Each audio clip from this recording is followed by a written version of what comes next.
If you believe these stories must be remembered, subscribe to Echoes of Valor and In the help heart keep of the history Mediterranean, alive. Perched on a cluster of sun-baked limestone cliffs, lay an island that refused to bow. Malta, a British stronghold since the early 19th century, was never meant to become the fulcrum of a global war. Yet by 1941-42, it had turned into the single most dangerous thorn in the Axis Empire's side.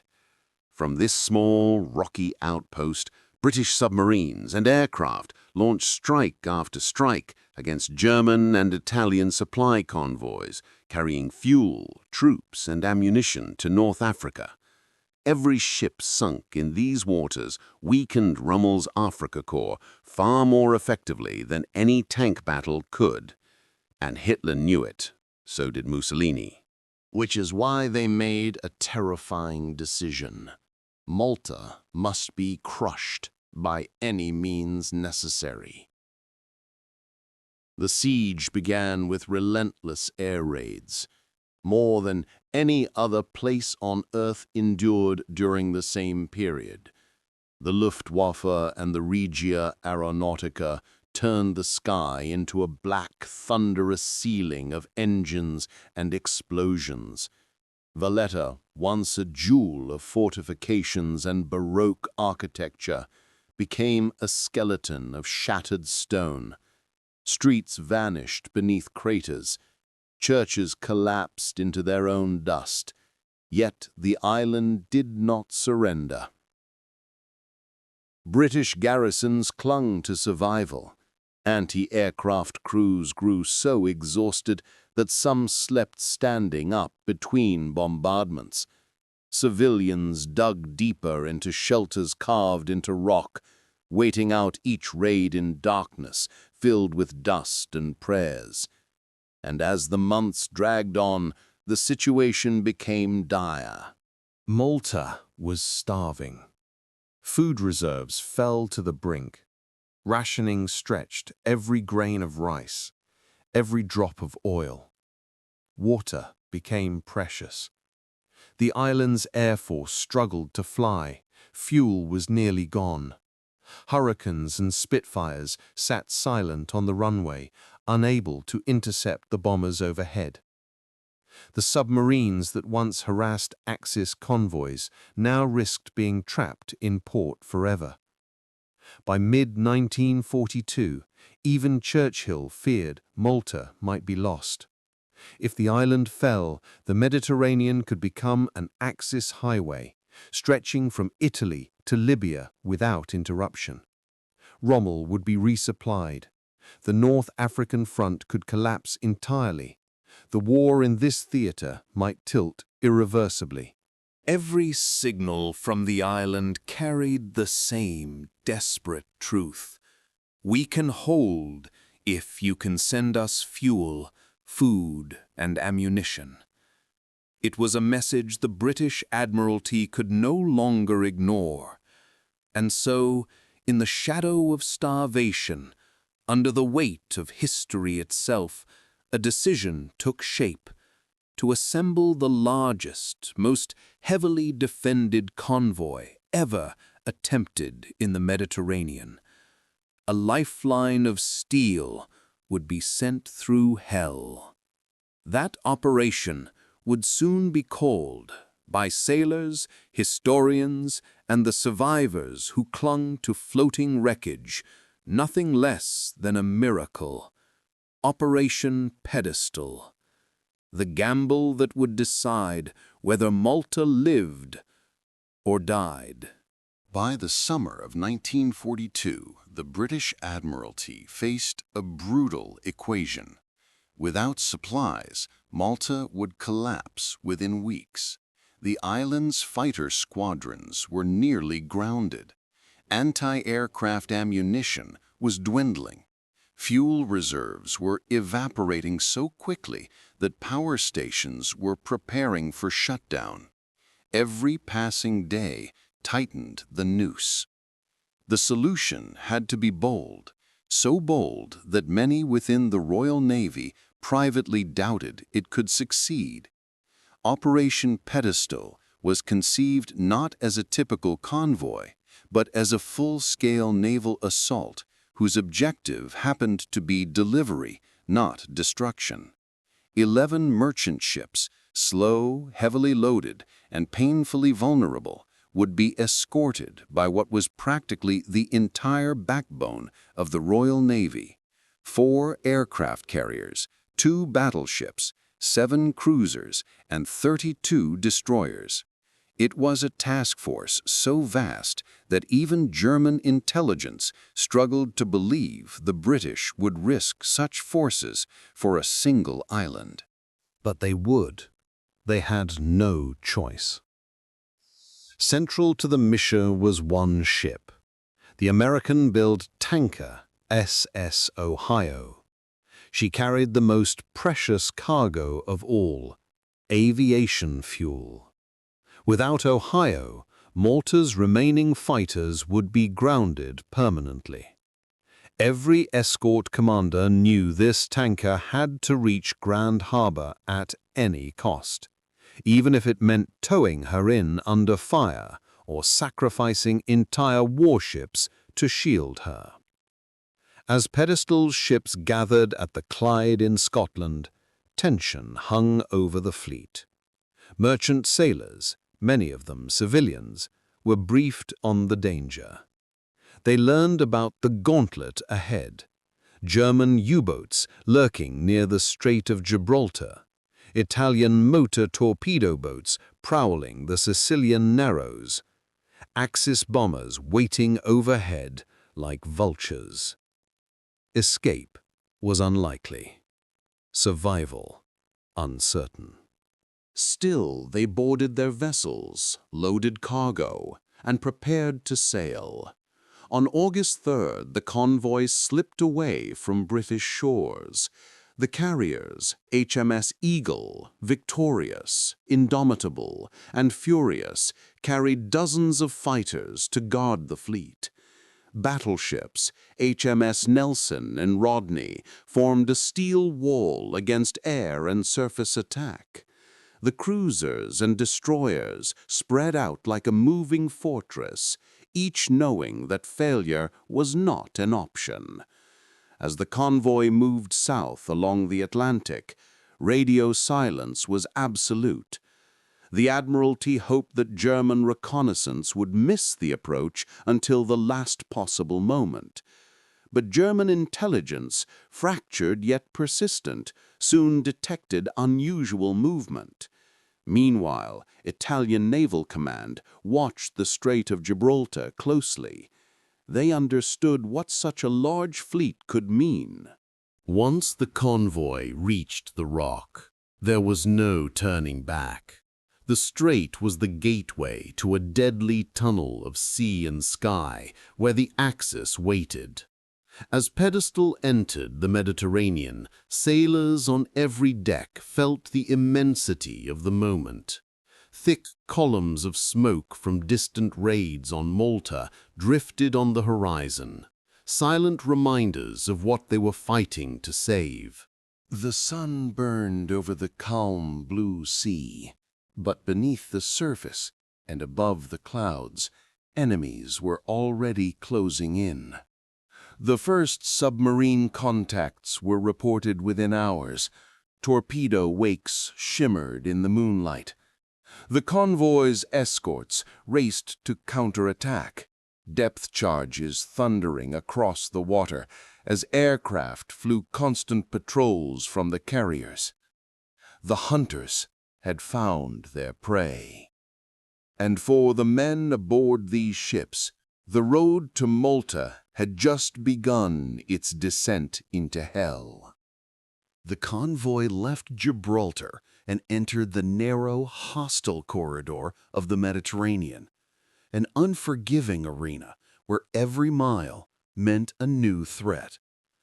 As the ships advanced eastward, the sea around them felt unnaturally quiet, as if the entire Axis war machine were holding its breath, waiting for the perfect moment to strike. That moment came on August 11th.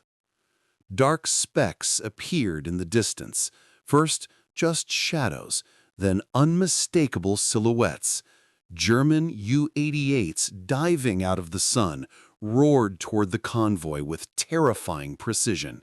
Their engines echoed across the water as they released their bombs in steep, controlled descents. The escorting cruisers and destroyers erupted in anti-aircraft fire. Shell bursts filled the sky with black puffs of smoke, but the Luftwaffe kept coming, wave after wave. The first casualties fell quickly. A merchant ship staggered under a direct hit, flames shooting skyward as its deck cargo ignited. Sailors jumped into the sea, clinging to debris as the burning hulk slipped beneath the waves.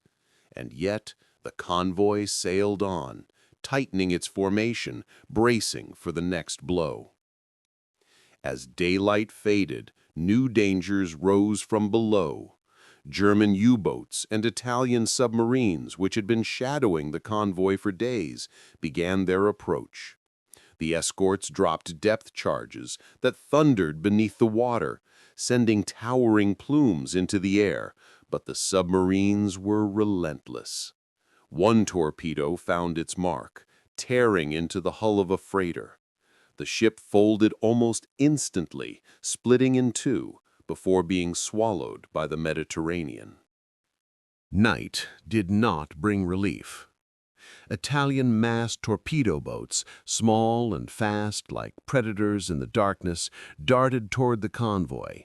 Their silhouettes flashed briefly in the moonlight before launching torpedoes and disappearing into the waves again. The Royal Navy escorts pushed them back with star shells and rapid-fire guns, but the constant alarms shredded nerves and robbed men of sleep. By the second day, tension had reached its breaking point. The seas seemed to close in around them. Enemy aircraft above, submarines below, torpedo boats in the shadows. Every hour brought new explosions, new fires, new losses. But despite everything, the convoy endured. The escorts tightened their ring around the most valuable ship in the formation, the tanker SS Ohio, knowing that without her precious fuel, Malta could not survive. The man aboard the convoy understood the truth. They were no longer just sailing to Malta. They were fighting their way to it, one attack at a time. On August 13th, the convoy was bleeding. Dozens of ships had been sunk or crippled. Escorts were running low on ammunition, and every surviving vessel bore the scars of relentless attack. At the center of this storm, battered yet unbroken, sailed the ship whose survival mattered more than all the rest, the American-built tanker SS Ohio. Her hull carried the fuel that would keep Malta alive. And because of that, the Axis powers focused their fury on her. At dawn, the horizon buzzed with the unmistakable sound of aircraft.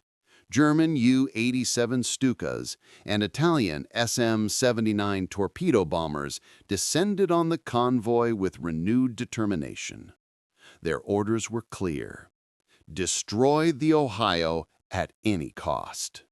Bombs fill around the tanker like hammer blows. One near miss lifted her clean out of the water before smashing her back down, ripping steel and snapping internal pipes. Another explosion tore open her deck, sending flames licking toward the sky. Shrapnel cut through the crew like scythes. Men scrambled to extinguish fires, plug ruptures, and restart failing pumps. Yet somehow, impossibly, she held. But the worst was yet to come. A torpedo struck close to Ohio's port side, rocking her violently and flooding compartments. Moments later, an Italian aircraft crashed directly onto her deck. its wreckage embedding itself into the ship like a burning spear. The blast shattered her steering gear. The tanker lost power. Flames climbed toward the fuel tanks. Many believed she would erupt in a single catastrophic fireball. And still she did not sink. The Royal Navy refused to let her go. Destroyers HMS Penn, HMS Ledbury, and HMS Bramham maneuvered dangerously close, shielding her with their hulls. Then, in one of the most desperate and heroic maneuvers of the entire war, the destroyers lashed themselves to the dying tanker. Using heavy towing lines and even physical contact with Ohio's sides, they physically held her upright as she sagged in the water. Gunfire echoed around them as fighter aircraft strafed the crippled convoy. Bombs splashed nearby. Crewmen leaped between ships as they worked to stabilize the tanker, shouting orders over the roar of engines and the crackle of flames. Every wave threatened to tear the destroyers free. Every roll of Ohio's broken body threatened to spill the lifeline of fuel into the sea. Slowly, painfully, the flotilla pushed forward. The sight was surreal. A half-sunken tanker, propped up by destroyers like wounded comrades carrying a fallen soldier off the battlefield. By the morning of August 15th, the exhausted group reached the western approaches to Malta. At first, Maltese watchers believed Ohio was sinking. The ship appeared to be riding below the surface. But then, as the destroyers forced her onward, the truth became clear. Ohio was coming home. As she entered Valletta's Grand Harbor, air raid sirens were silent for the first time in months. Civilians crowded the cliffs, cheering, waving, shouting with relief and disbelief. Some wept openly.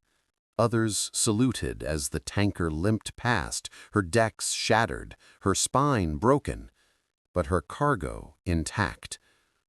She had taken bombs, torpedoes, crashes, fires, and structural collapse. Any one of those should have ended her, but the Ohio simply refused to die. August 15th, 1942. The day Malta was reborn. The arrival of the shattered convoy was more than a tactical victory. It was a miracle forged in steel, fire, and relentless human will. Of the 14 merchant ships that had sailed from Gibraltar, only 5 reached the island. The rest lay beneath the Mediterranean, turned into silent tombs by bombs, torpedoes, and submarine attacks. But the cargo that did survive was enough to change everything. As the Ohio was finally secured inside Valletta's Grand Harbor, pumps immediately began transferring her precious fuel into Maltese storage tanks. Engineers, sailors, and civilians worked side by side, covered in oil, sweat, and grime. They understood that every minute counted. Malta's fuel reserves had been less than 3 days from total exhaustion. By noon, the first aircraft of the Royal Air Force were already fueled and ready. By evening, Malta's defensive grid was back online. Within 48 hours, Allied aircraft were striking Axis supply lines again, and this time, the hunting was better than ever. Operation Pedestal had not only saved Malta, it had turned the island back into a weapon. From their fortified airfields, British strike squadrons unleashed a relentless campaign against German and Italian ships ferrying supplies to North Africa. Convoy after convoy was intercepted. Fuel, ammunition, food, all burned or sank before reaching Rommel's forces. The impact was immediate. Tanks stalled, trucks sputtered out, artillery fell silent. The Afrika Korps, once feared across the desert, began starving on the battlefield. Rommel himself would later admit that Allied air power from Malta had choked his campaign long before El Alamein delivered the final blow. And behind that reversal stood the men of Pedestal. The sailors who fought off submarines in the night. The gunners who fired until their barrels glowed red. The merchant crews who stayed aboard ships that were already sinking beneath their feet. And of course, the destroyer crews who refused to let the Ohio die. Their courage didn't just save an island. It reshaped the entire course of the war in North Africa and the Mediterranean. When news of the convoy's survival reached Britain, Churchill himself praised the operation. He called it a tale of supreme devotion, a phrase that would forever define Operation Pedestal. Historians would later compare it to the great naval epics of antiquity, where battered fleets returned home carrying the fate of nations.